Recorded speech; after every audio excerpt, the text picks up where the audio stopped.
네, 지금 시각 8시 24분 지나갑니다. 요즘 보면 시장에 참 호재가 없는 상황에서 시장 예상보다는 그래도 하단은 좀 지지가 되는 것 같고. 네. 예. 변동성이 상당합니다. 네네. 9월 한 달 그렇게 만만치 않을 거다 다들 이렇게 각오는 하셨을 텐데. 그러게요.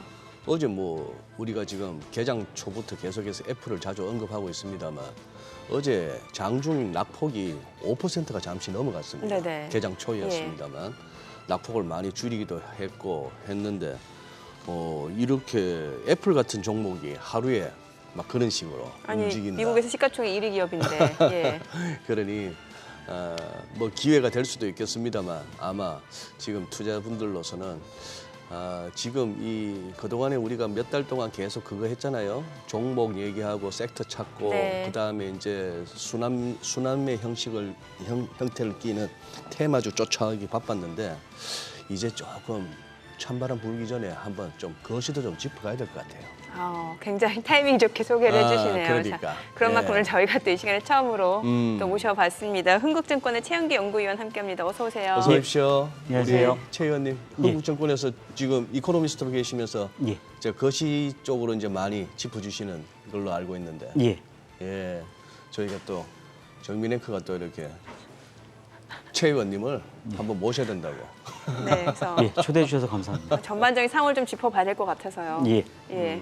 요즘 어떻게 보여지세요? 뉴욕도 그렇고 국내 증시도. 뭐 아무래도 이제 그 8월까지 이제 사실 저희 시장에 상당히 익숙해진 이슈이긴 하지만 계속 인플레이션이 계속 둔화될 거냐, 그래서 그로 인해서 연준의 긴축이 계속 장기화될 거냐, 이제 그러니까 장기화되지 않을 거다라는 기대감 내지는 추가 금리 인상 가능성이 낮아지면 이제 시장이 위험资산 선호 심리가 상당히 강화되는 그런 쪽으로 갔었고, 이제 지금은 좀 약간 반대죠. 그러니까 국제 유가가 이제 브렌트유 기준으로는 $90 선을 넘어서기도 했고, 또 좀 타이밍이 좋지 않은 게 사실 이제 지난 5, 6월 달은 국제 유가의 어떤 기조 유가가 상당히 이제 좀 우리에게 유리하게 작용했던 달이라면 이제 7월 달, 8월 달, 9월 달, 그러니까 3분기는 사실 이제 유가의 기조 유가가 소멸되는 국면이거든요. 근데 그런 가운데 이제 유가가 이제 오펙 플러스, 그러니까 사우디와 러시아의 감산 연장 등으로 인해서 이제 유가가 급등하니까, 그러면 이제 사실 다 조금씩 잡혀왔던 인플레이션이 다시금 이제 고개를 들면 연준 입장에서는 이제 피벗은 둘째 치고라도 추가 금리 인상 내지는 지금의 긴축을 조금 더 장기화되는 거 아니냐라는 우려 자체가 결국 지금 시장에 그대로 지금 반영이 되면서 좀 조정이 좀 이루어지고 있는 것이 아닌가라고 생각을 하고 있습니다. 네, 참 유가 얘기는 예전에는 그랬어요. 이게 유가가 상승하면 이제 수요가 증가해서 상승이 되면 이제 경기 확장으로 인식이 됐는데 오히려 지금은 또 인플레이션 상승 압력 요인이기 때문에 부정적으로 좀 해석이 되는 구간이다. 그렇죠. 그러니까는 이제 앵커님께서 말씀하신 것처럼 이제 수요가 받쳐주는 어떤 유가의 상승이라면 사실은 이제 시장에서는 오히려 이제 호재로 받아들이는 그렇죠. 그러한 이제 경우가 많았는데, 지금은 그러니까 인플레이션과 관련된 이제 시장의 민감도가 작년보다는 분명히 낮아지긴 했습니다만 지금 이제 유가가 다시 이제 상승하면서, 특히 이제 이게 유가의 상승이 중국을 비롯한 글로벌 경기가 상당히 좋아져서, 그러니까 수요 회복이 돼서 유가가 올라갔다라기보다는 어떤 이제 유가를 방어하기 위한 사우디라든가 러시아의 어떤 추가 감산 이런 어떤 공급 부족 우려로 이제 올라간 거기 때문에 사실은 시장에서는 이런 것들이 좀 악재로 작용할 수밖에 없는 그런 상황인 것 같습니다. 네네. 우리 또 이렇게 이코노미스트 분들은 또 기관에 속해 있으면은 소위 말하는 하우스 뷰가 있고 하우스 뷰로 또 표출되지 않는 또 개인적인 또 밝히지 못하는 그것도 있고 한데 두 개 다 섞어서 좀 말씀해 주시면 좋겠는데 우리 최 의원님, 지금 결국은 우리가 매크로 합니다만 아직도 결국 인플레이션과 긴축, 금리가 어디까지 오를 것이고 그 높은 금리가 언제까지 지속되면서 그게 결국은 경제에 어떻게 부담을 줄 것인가, 요 우려지 않습니까? 그러다 보니까 이제 유가가 다시 꿈틀거려도 걱정되는 거고 그런 상황인데, 지금 시장에서는 이른바 내년에 연준이 금리 인하로 접어들 거야라고 이제 생각까지도 하고 있는 그런 상황 하에서 그리고 우리 최 의원님 보시기에 인플레이션 요렇게 이제 잡혀간다. 그래서 결국은 이제 금리 인상 더 겁낼 거 없이 이제 금리 인하 시기도 기다려야 된다. 아니면은 생각보다 오래 갈 수 있다. 고금리 상태가요. 그쪽은 판단을 어떻게 하고 계십니까? 그러니까 이제 금리 수준을 이제 어떻게 추정하느냐에 따라 좀 다를 수는 있겠지만, 그러니까 예를 들어서 지금 이제 지난 이제 6월달 FOMC 회의에서 저희가 확인한 금리 전망 점도표를 보면 올해는 어쨌든 이제 5.75%까지 그러니까 상당히 좀 올라갈 수 있다라고 보는 네. 거고, 이제 내년도에는 이제 적어도 이제 한 100bp 정도의 이제 금리 인하가 있지 않겠냐라고 네. 보는 거거든요. 근데 저는 이제 그런 것들이 그러니까 인플레이션이 어느 정도 이제 둔화된다라는 측면이 하나 있는 것 같고요. 그러니까 사실 이제 연준이 지금 경기를 어느 정도 이제 제약 수준으로 끌고 가면서 인플레이션을 잡아 나가고 싶어 하는데, 사실상 이제 중요한 게 저는 실질 금리 수준이라고 사실 보고 있습니다. 그러니까 실질금리. 예를 들어서 그러니까 지금 CPI가 이제 3% 초반, 근데 이제 지금 이제 금리의 상단이 5.5%니까 네. 사실상 이제 우리가 적용되는 실질 금리가 대략 2% 정도 되는 거잖아요. 그러니까 이제 내년도에 그러니까 올해와 같은 어떤 이제 추세 이상의 성장이 나오지 않고 인플레이션이 조금 더 떨어지게 되면, 그러면 이제 사실상 이제 실질 금리를 2%에 유지한다라고 보면 조금 더 이제 금리의 인하 가능성은 좀 있어 보이긴 합니다. 다만 네.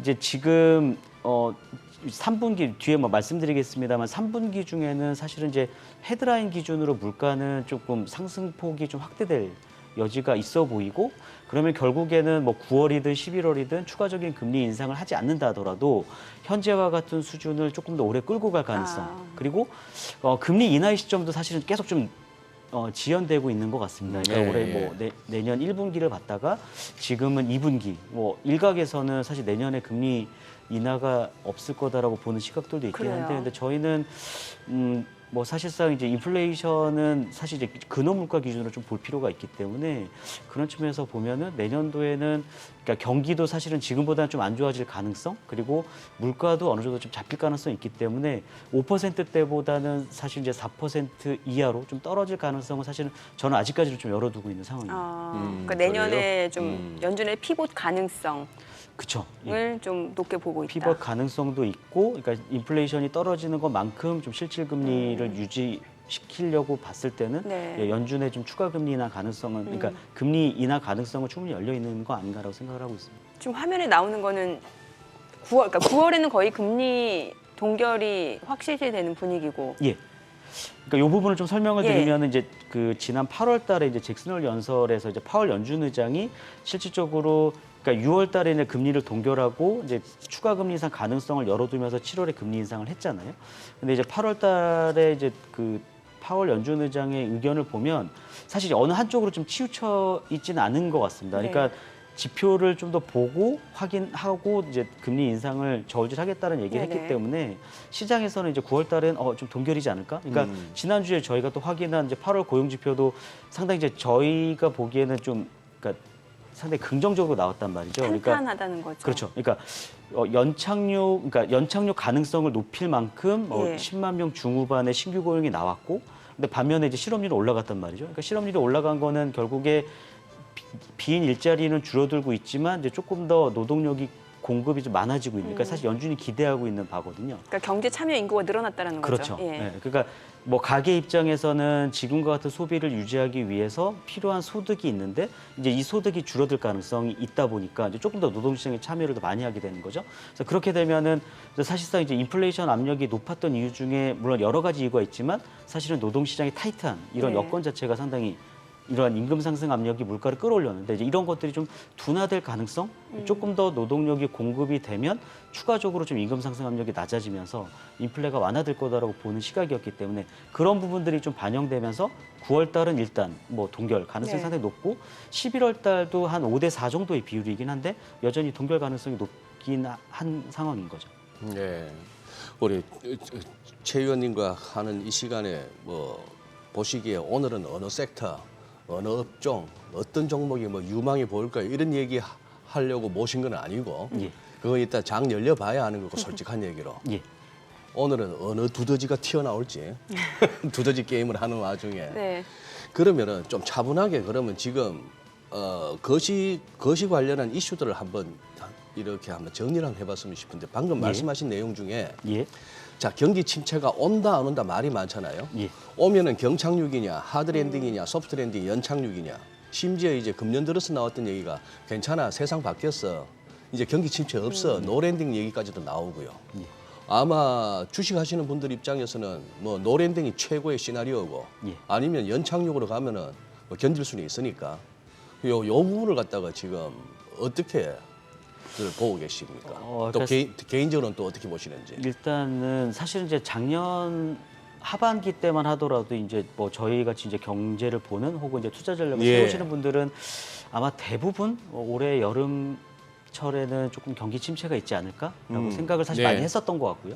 이제 그렇게 봤던 것들이 일단은 뭐 장단기 금리가 역전된 게 이제 사실 장기간 이어지고 있고 또 이제 올해 뭐 기억해 보시면 아시겠지만 3월 달에 SVB 파산 사태, 이 사실 네. 이런 것들이 결국에는 장단기 금리가 역전된 부분에서 사실은 좀 균열이 발생되기 그랬죠. 시작했거든요. 예.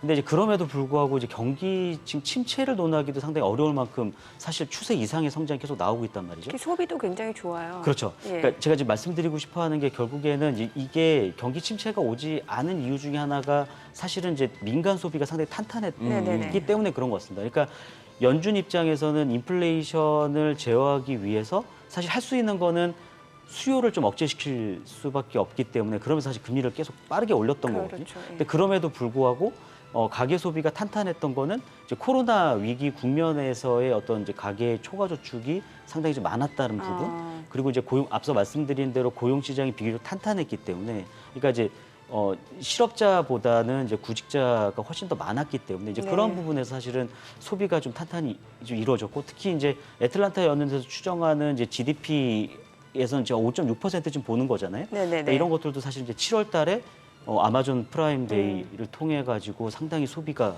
많이 늘어나는 이런 것들이 좀 확인이 되고 있는 지금 화면에도 상황이기 나오고 때문에 있네요. 그렇죠. 그래서 이런 것들이 결국에는 경기 침체를 피할 수 있는 가능성을 좀 높여주고 있는 거 아닌가? 그러니까 올해는 사실은 뭐 경기 침체 가능성은 저는 사실 많이 낮아지고 있다라고 생각을 하고 있고 내년에도 저희는 사실 경기 침체를 상정하지는 않고 있고요. 예.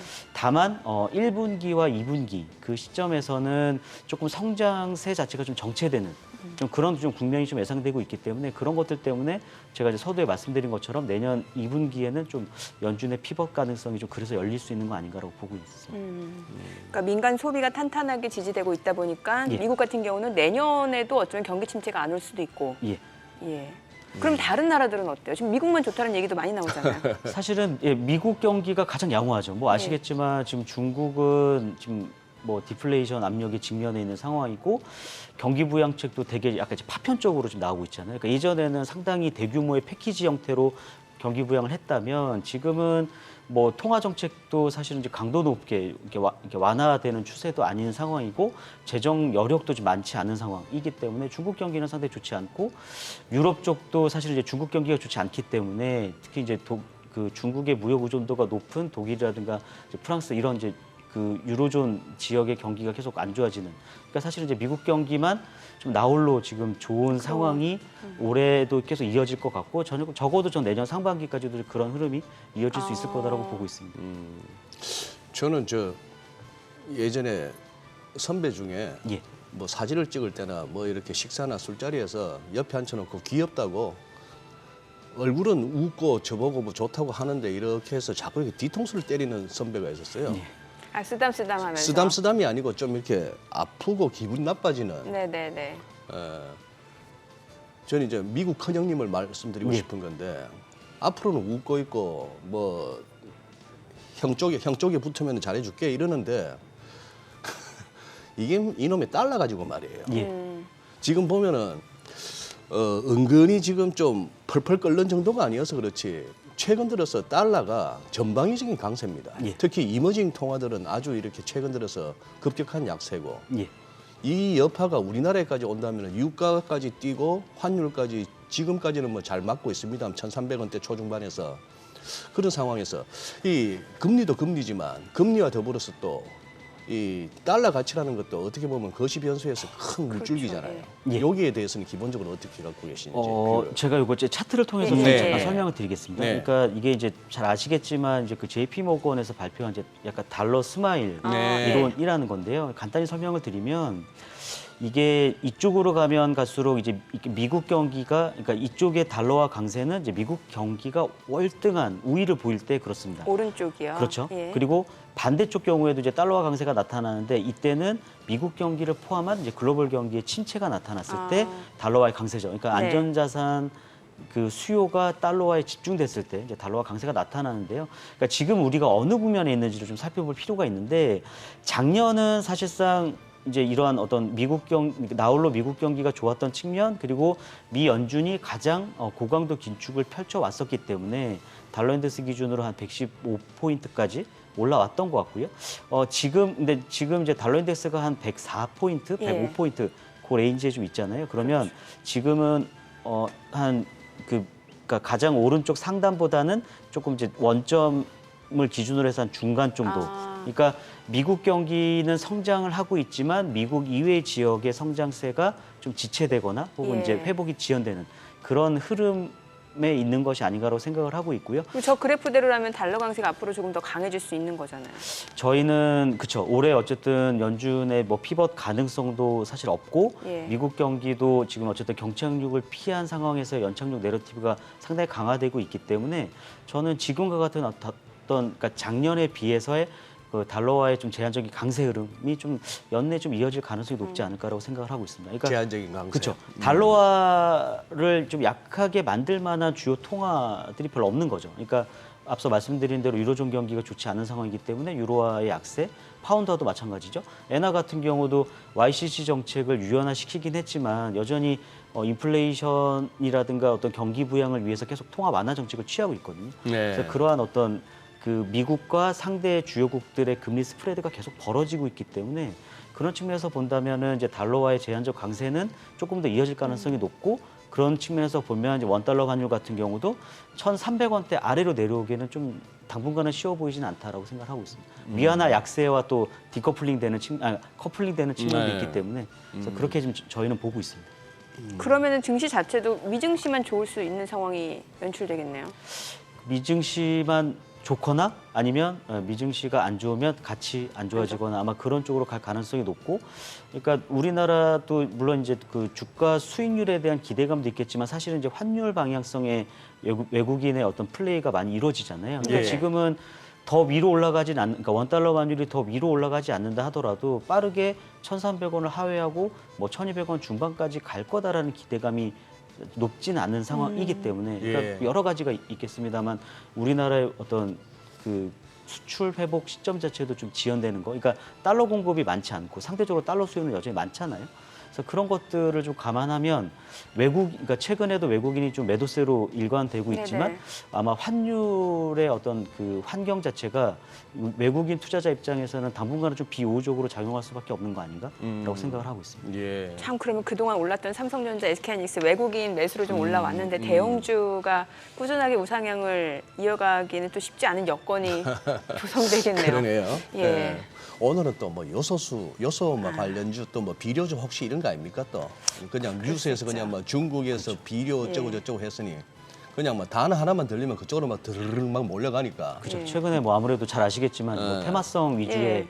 그런 어떤 수급들이 많이 움직이기 네, 때문에 네. 아마 오늘도 아마 그런 거. 그러니까 말씀하신 것처럼 이제 어제 미국 증시가 좋지 않았고 특히 이제 대형 기술주들이 네. 좋지 않았기 때문에 조금 이제 시가총액은 작으면서 테마성이 있는 뭐 그런 업종들로 좀 수급이 몰리지 않을까라고 조심스럽게 생각은 하고 있습니다. 그래 이제 우리 최 의원님 이제 격주로 이렇게 나와서 이제 매크로 쪽으로 중심으로 짚어주실 텐데 예. 그래서 오늘은 한번 이제 매크로 관련해서 우리가 고민하고 우리 최 의원님 나오실 때마다 좀 이 부분 좀 살펴주셨으면 하는 마음에서 드리는데 예. 이코노미스트가 예. 시장을 갖다가 전망하고 경제를 전망하고 또 뭐 전략을 세우는 데 있어 가지고 이 소위 말하는 국제 정세 내지는 지정학적 리스크라는 거 예. 이거 어느 정도까지 감안해야 됩니까?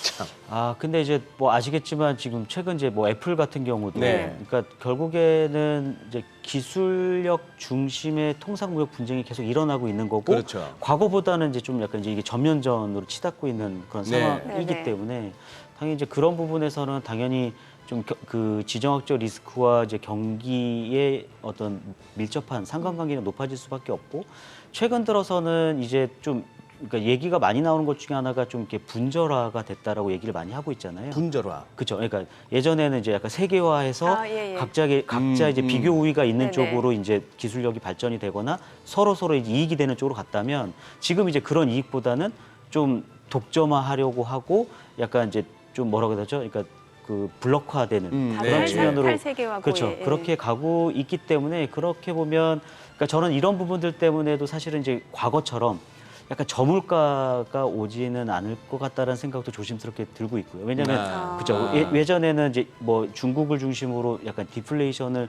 수출해 왔었는데 지금 이제 그렇게 보는 상황이 아닌 거잖아요. 그래서 그렇기도 하고 조금 뭐라고 해야 되죠? 그러니까 각자 협조해서 끌어올릴 수 있는 어떤 그 성장률이라든가 교역량 자체가 나오지 않을 가능성이 높기 때문에 그런 부분에서는 조금 지금과 같은 세계 분절화가 지속이 되면 아무래도 세계 경제 성장률 자체가 과거에는 5%대가 나왔다고 하면 지금은 이제 4%를 넘기기 좀 어려운 상황으로 갈 수도 있지 않을까라고 생각을 하고 있습니다.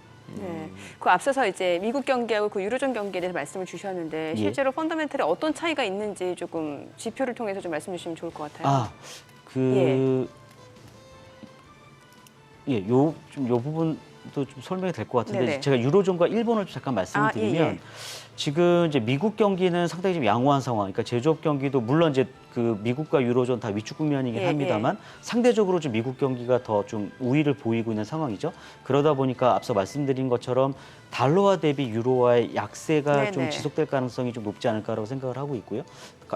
그리고 두 번째는 이제 그 일본 이제 앞서 말씀드린 대로 YCC 정책이 이제 유연화되고 있는 네. 거잖아요. 그래서 이렇게 되면은 이제 과거에 이제 10년물 일본 국채 금리가 1% 그러니까 0.5%대 고정됐다가 지금은 0.6, 한 0.7 요 레인지에서 움직이고 네. 있기 때문에 그 미일 금리 스프레드가 다소 그러니까 좀 소폭 축소되는 측면에서 엔화의 일방적인 약세는 좀 벗어날 수 있을 것 같긴 하지만 어쨌든 YCC라는 정책을 계속 펼치고 있는 상황이기 때문에 그렇다고 보면은 엔화 역시도 미국 달러화 대비는 계속 연내 좀 지속적인 약세를 좀 펼칠 가능성이 높기 때문에 제가 이런 부분들 때문에 앞서도 달러화의 제한적 강세 흐름이 좀 연내에는 좀 지속될 가능성이 높지 않을까라고 생각을 그 하고 일본 VJ YCC BOJ, 정책, BOJ YCC 정책을 좀 쉽게 설명을 해주세요 시청자분들 위해서.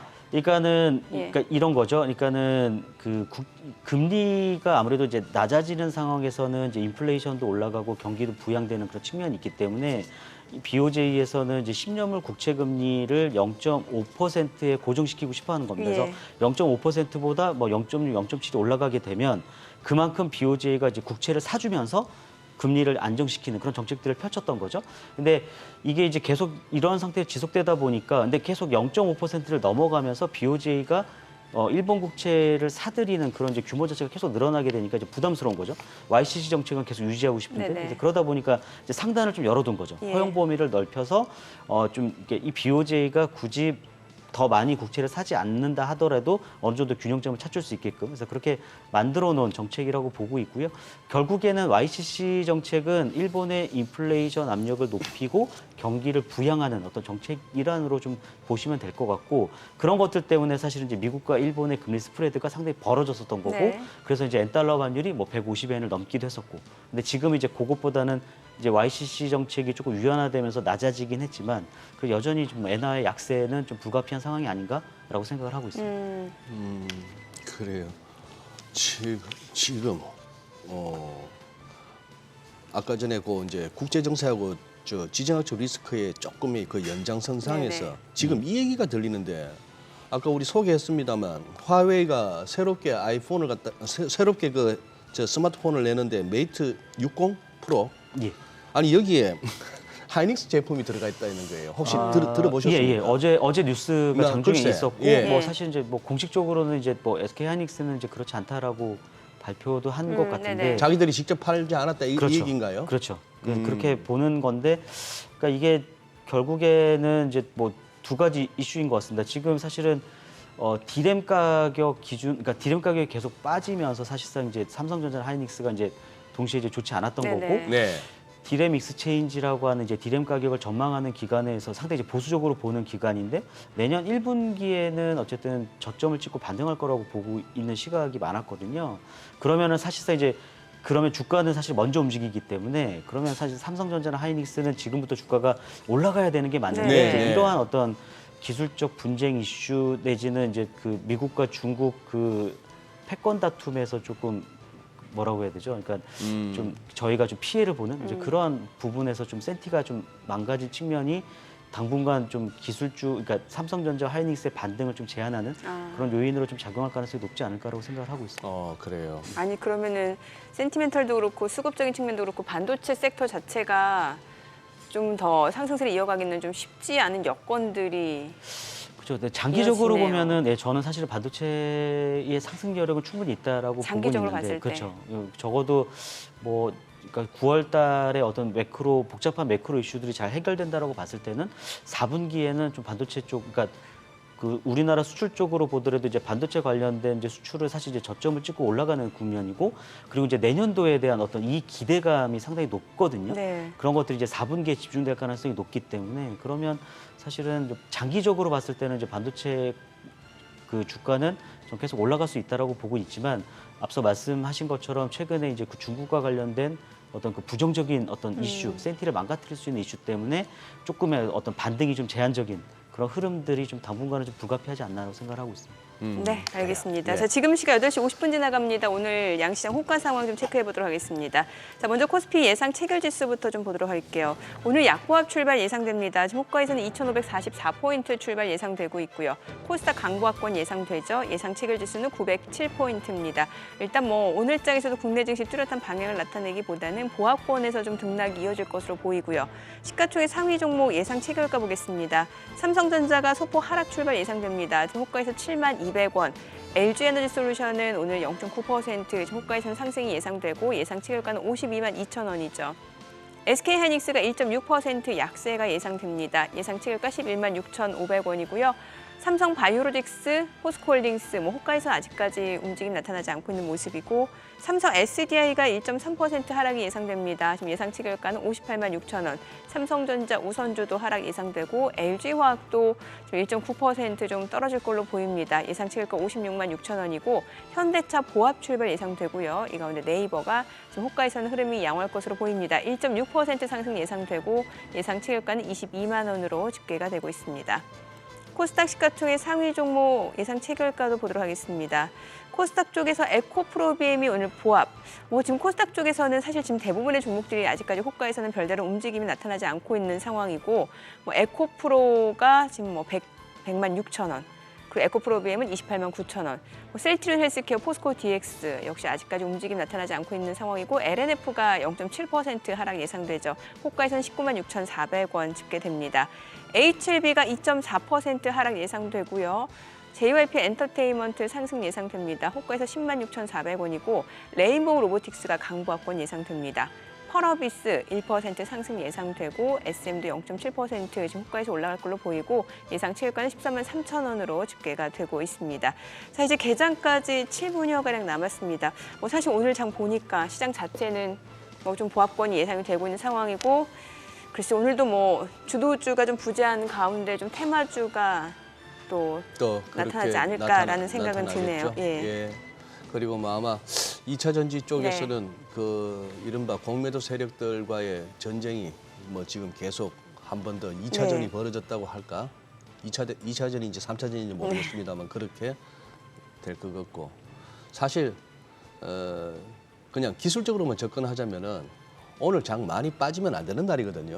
오늘은 이렇게 좀 지지가 돼줘야 되는 날인데, 이것저것 다 이렇게 녹아져서 과연 차트가 시사하듯이 크게 밀리지 않고 여기서 어떤 견고한 하방 경제성을 보여주려는지, 아니면은 개장 초는 예상 지수 비슷하게 했다가 후반으로 가면서 또 이렇게 힘을 잃으려는지 이런 부분을 한번 보긴 봐야 될 것 같네요.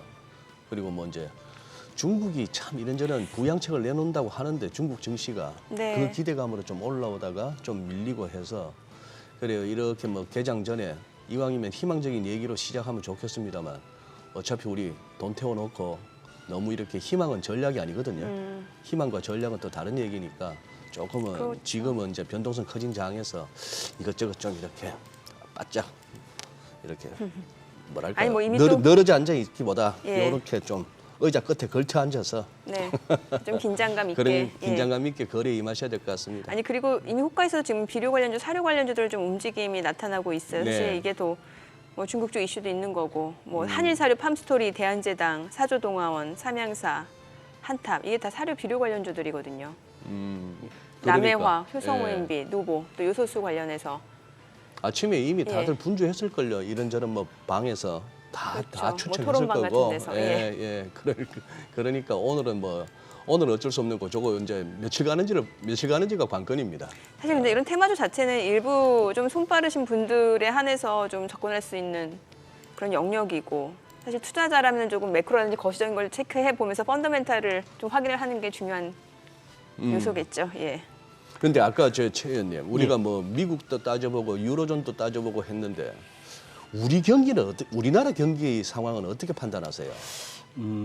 상당히 좀 여러 가지 좋지 않는 상황이죠. 그러니까 우리나라요? 뭐, 예, 그렇죠. 통화 정책, 그러니까 1분기 때는 사실 이제 소비가 뭐 보복 소비나 이런 것들로 해서 네네. 반등을 했지만 최근에 이제 뭐 가계 소비 여력도 상당히 좀 많이 줄어든 상황이고, 여기에 보통 그러니까 통상적으로 한 2분기 정도면은 수출이 빠르게 좀 반등할 수 있지 않을까라고 네. 생각을 했었던 건데, 뭐 지금 뭐 대중국 수출이라든가 또 반도체 수출은 여전히 계속, 그러니까 감소폭은 줄여나가고 있지만 여전히 20%대 감소세를 유지하고 있는 상황인 거죠. 그리고 정책단에서 보더라도 이제 국내 한은 같은 경우도 사실상 이제 연준의 통화 정책의 불확실성이 이제 높은 상황에서는 먼저 네네. 선제적으로 움직이기는 좀 매우 어렵다라고 보고 있습니다. 그래서 경기만 놓고 봤을 때는 충분히 좀 통화 완화적인 정책을 펼칠 수도 있을 법한데, 지금 물가도 다시 뭐 2%대에서 3%대로 올라오기도 맞아요. 했고, 그리고 지금 미국과 우리나라의 이제 그 대내외 금리 스프레드의 역전이 네네. 200bp 정도 되고 있기 때문에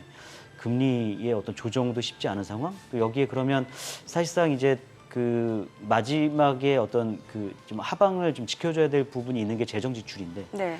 그런 부분도 사실은 지금 뭐 세수 결손 난 부분, 그리고 또 추경은 하지 않을 계획, 이런 것들까지 좀 고려하면 과연 이제 우리나라의 어떤 그 성장률을 끌어올릴 만한 어떤 요인 자체가 많이 안 보이기 때문에 상당히 좀 좋지 않다라고 생각을 하고 있고, 한은에서도 아마 국내 경제 성장률 전망치를 제가 봤을 때 소폭이나마 좀 하향 조정, 지금 1.4 정도로 보고 있는데 예. 그거보다는 좀 낮아질 가능성이 좀 높지 않을까. 혹시 뭐 경기 선행지수나 동행지수에서 조금 긍정적인 흐름은 없나요? 그러니까 선행 지수는 좀 반등하고 있지만 이제 동행 지수는 조금 꺾여 있는 상황인 그래요? 것 같고요. 그러니까 네. 결국에는 우리나라의 경기를 대부분 이제 수출로 좀 설명할 네. 수가 있는데, 아시겠지만 지금 이제 대중국 수출의 감소를 어느 정도 이제 대미 수출이 어느 정도 메꿔주고는 있지만 근본적으로 이제 대중국 수출이 회복이 되지 않는 상황, 그리고 반도체 수출도 회복은 되고는 있지만 상당히 저희가 기대했던 것보다 모멘텀이 강하지 않는 네. 상황이기 때문에, 그래서 그런 부분들 때문에 이제 국내 경기를 조금 오래 긍정적으로 좀 보기에는 좀 어려운 상황이 아닌가라고 생각하고 있습니다.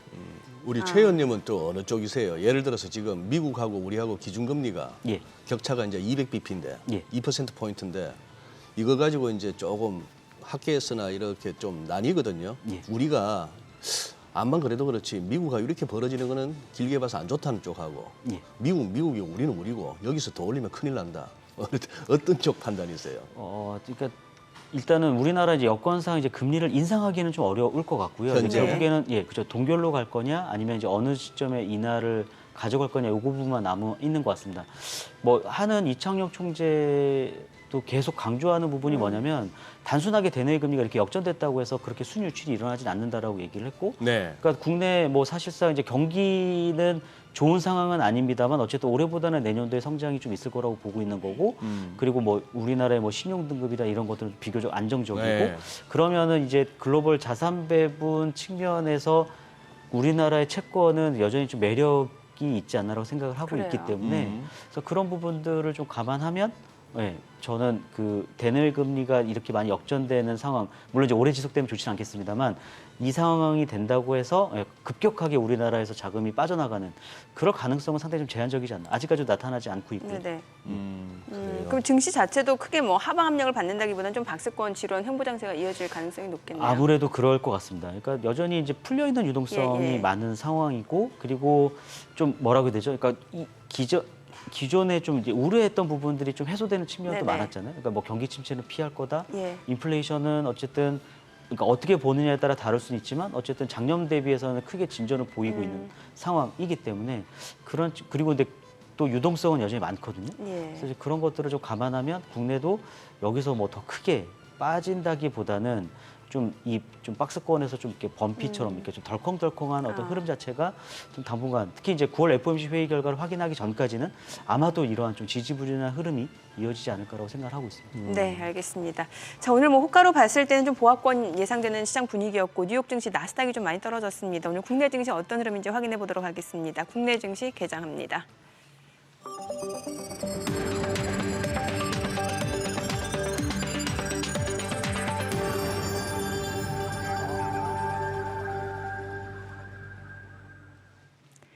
네, 9월 8일 금요일 국내 증시 개장했습니다. 중국에서 아이폰 금지령 소식이 전해지면서 시가총액 1위 기업인 애플 주가가 좀 변동성이 큰 모습이었고 나스닥이 좀 많이 빠졌습니다. 1% 가까이 떨어졌고요.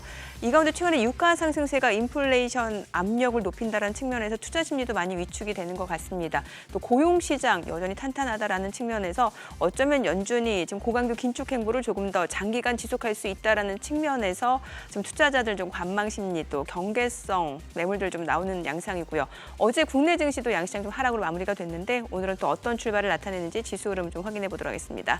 자, 먼저 코스피입니다. 지금 현재 약보합 출발이죠. 2,544포인트고 코스닥 강보합 907포인트입니다. 보합권 출발 보여주고 있고요. 시가총액 상위 종목 시초가 보겠습니다. 삼성전자가 0.5%, 0.4% 떨어집니다. 7만 100원이고요. LG 에너지솔루션도 0.39% 하락합니다. 51만 5천 원. SK하이닉스도 1.6% 떨어지네요. 11만 6,600원. 미국 쪽에서도 반도체 관련주들이 좀 약세를 기록했고 오늘 국내 증시 쪽에서도 좀 하락 흐름 이어지고 있고 최근에 또 꾸준하게 매수를 보였던 외국인이 다시 또 좀 매도로 전환이 됐다는 측면에서 수급적인 상황도 그렇게 녹록지는 않은 것 같습니다.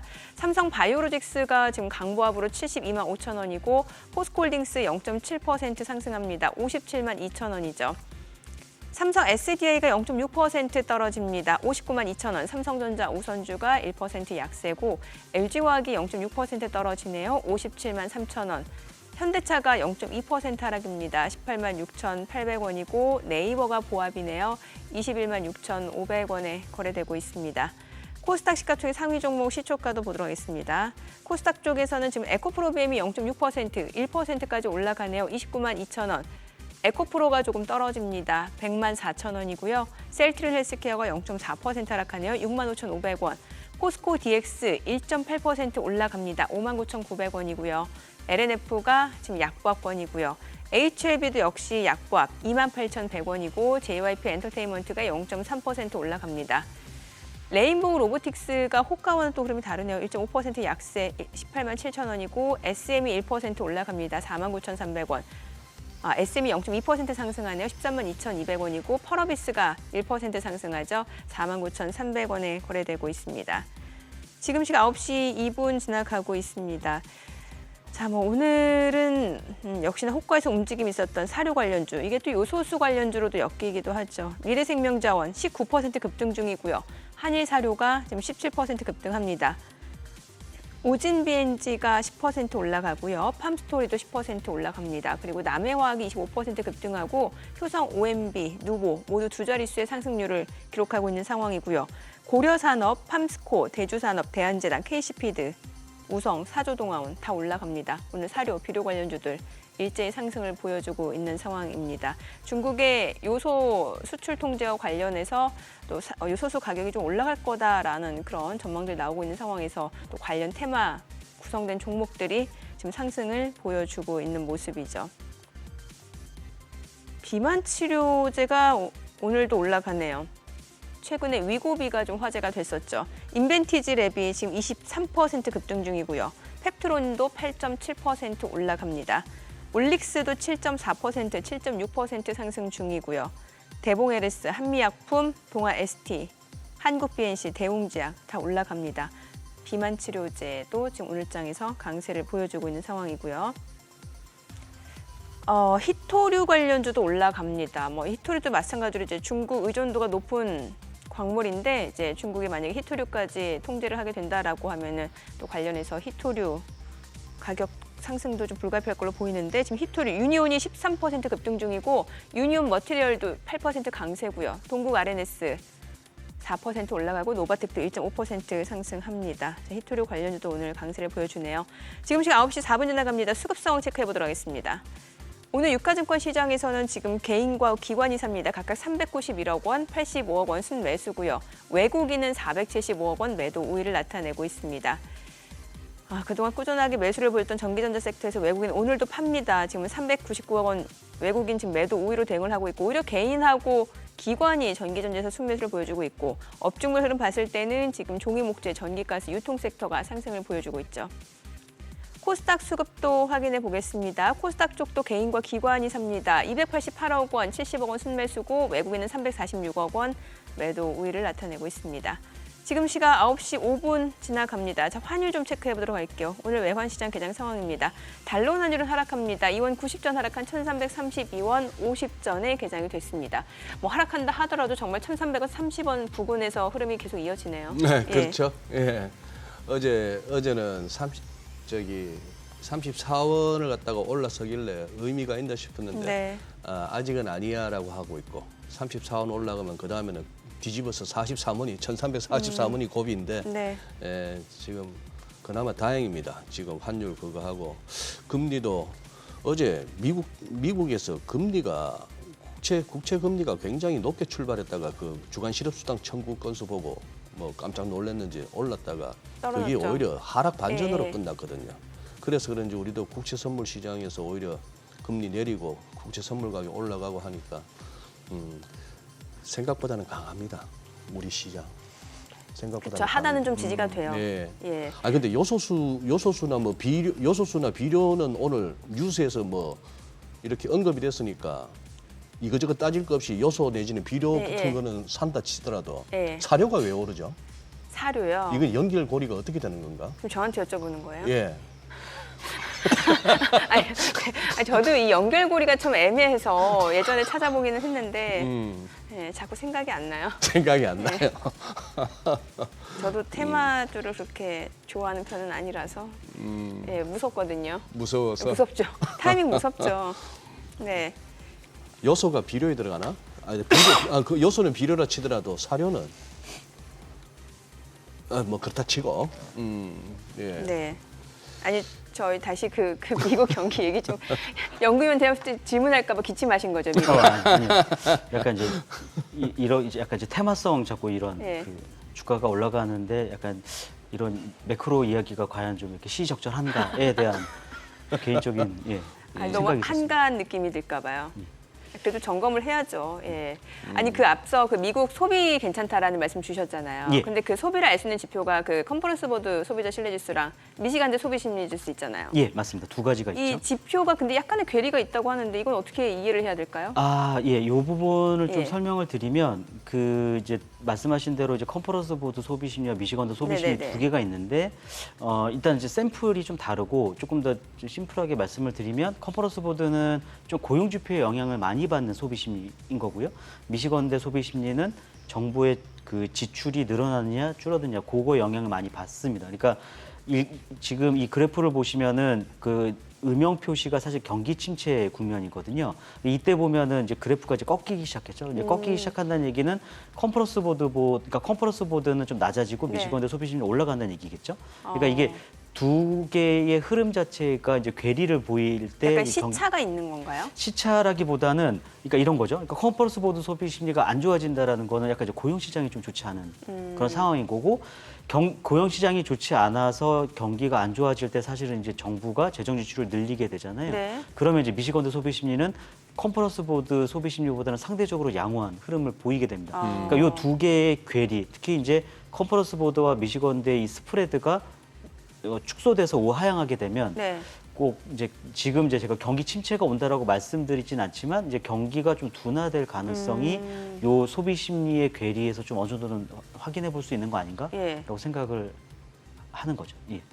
그래서 지금 결론 자체는 결론 괴리가? 자체는 이제 고용 시장이 글쎄요. 그러니까 8월 달에 고용 지표처럼 계속 둔화될 가능성이 좀 있다라고 보고 있고요. 그렇다고 보면 내년에 또 사실 미국의 대선도 있고 그러다 보면 소비자 심리 지수가 올라가겠네요. 그렇죠. 미시건대. 그렇죠. 미시건대 소비 심리는 이제 재정 지출이 좀 늘어나는 그런 흐름 속에서 올라가는. 그래서 그러면서 요 괴리는 이제 좀 축소되면서 경기가 좀 좋아지는 쪽보다는 안 좋아지는 쪽으로 갈 가능성이 있어 보인다라는 그 생각에서 요 네. 그래프를 좀 가져와 봤습니다. 네. 최 의원님 이제 저기 2주 후에 다시 또 출연하실 때는 이제 9월 FOMC 확인하고 나오시는데 예, 9월 FOMC 회의는 이제 확인하고 아마 10월 10월 초에 초에 뵙지 나오실 않을까? 거예요. 예. 아 그래요? 예, 왜냐하면 또 9월 20일에는 그 IPO 두산 로보틱스 아, 그래요? 관련해서 또 그렇구나. 전문 네, 연구위원님 나오십니다. 그러면은 이번 9월 네. FOMC 앞두고 예. 조금 이렇게 투자자 입장에서 관전 포인트 한번 지적해 주시고 그리고 예. 어떻게 대응하라 뭐 이런 것까지도 조금 한번 예, 말씀을 드리면 이제 사실 가장 이제 주목해야 되는 거는 이제 잘 아시겠지만 FOMC 회의가 1년에 8번이고요. 그래. 네. 그리고 이제 3월 달, 6월 달, 9월 달, 12월 달 이제 분기 말에 예. FOMC 회의가 있게 예. 되는데 분기 말에 그러니까 분기 말에 있는 회의 때는 항상 이제 그 성명서뿐만 아니라 이제 수정 경제 전망, 금리 전망 전도표 조금 더 많은 데이터를 우리가 확인하게 됩니다. 그래서 이제 가장 중요한 거는 이제 수정 경제 전망에서는 올해의 경제 성장률을 얼마큼 더 끌어올리느냐, 그리고 물가에 대한 전망이 더 높이느냐 낮아지냐 이런 거를 좀 확인해 볼 필요가 있겠고요. 두 번째는 이제 점도표가 되겠죠. 점도표가 결국에는 이제 지난번 6월 달에는 이제 상단을 5.75까지 열어둔 거였잖아요. 근데 그게 유지가 되는지 아니면은 오히려 좀 뭐 지금 동결적으로 보고 있는지 그런 것도 좀 볼 필요가 있을 것 같고요. 한 가지 더 저희가 주목하는 거는 잭슨홀 연설 때도 좀 이슈가 됐던 건데 중립금리, 그러니까 인플레이션을 유발시키지 않고 완전 고용을 달성시킬 수 있는 그 금리가 중립금리인데 2.5%로 보고 있는 거잖아요. 점도표의 제일 오른쪽에 그렇죠. 몰려 있는 거. 예, 롱런 터미널 레이시라고 하는 예. 건데 이제 그런 것들이 만약 2.5%가 유지되는지도 좀 보실 필요가 있겠습니다. 왜냐하면 이게 2.5%의 중립금리가 올라간다는 얘기는 지금보다는 더 연준이 더 긴축적으로 통화 정책을 취한다는 의미거든요. 그래서 그런 것들의 변화 유무, 그러니까 아마 낮아질 가능성보다는 유지되느냐 올라가느냐 이 부분도 한번 체크를 해보면 좋을 것 같고 대응은 글쎄요. 그러니까 잭슨홀 연설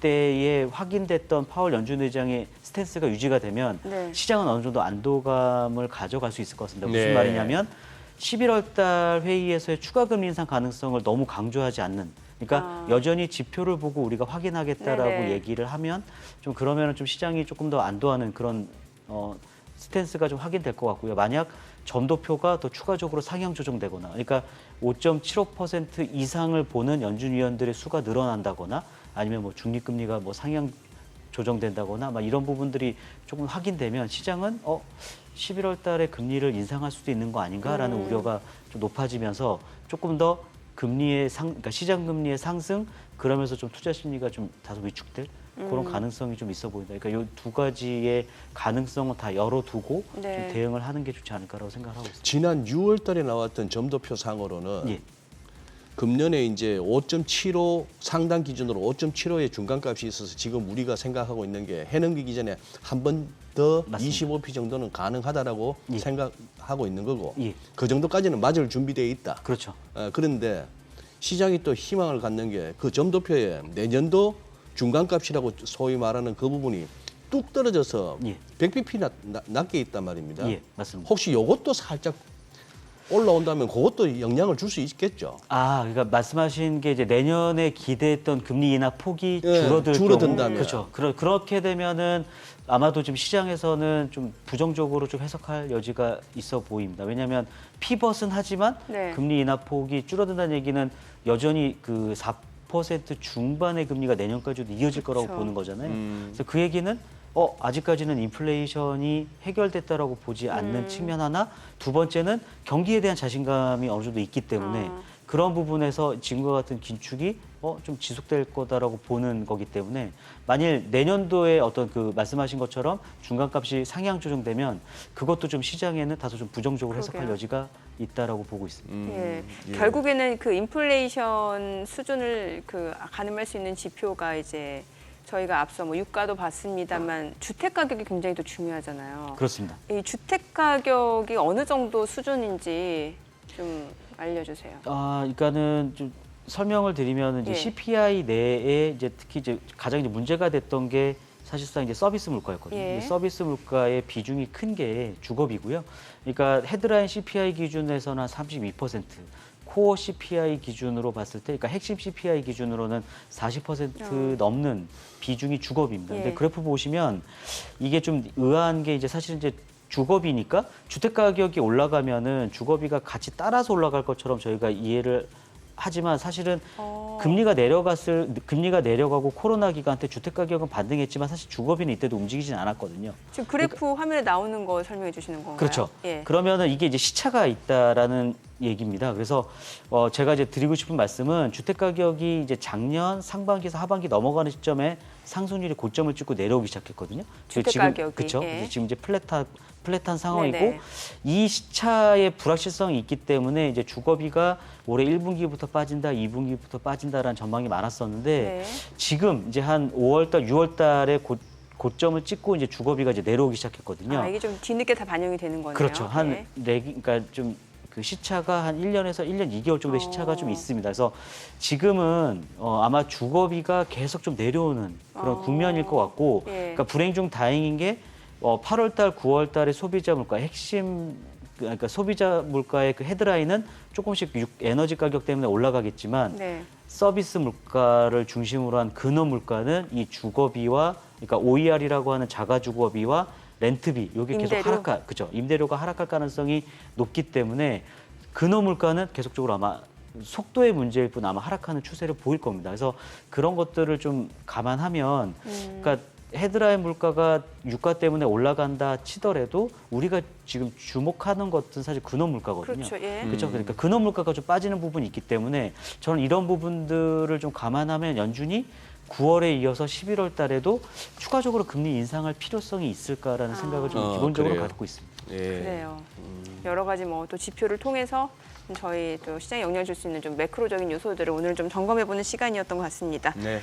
네, 연구원님 오늘 말씀 잘 들었습니다. 고맙습니다. 예. 고맙습니다. 감사합니다.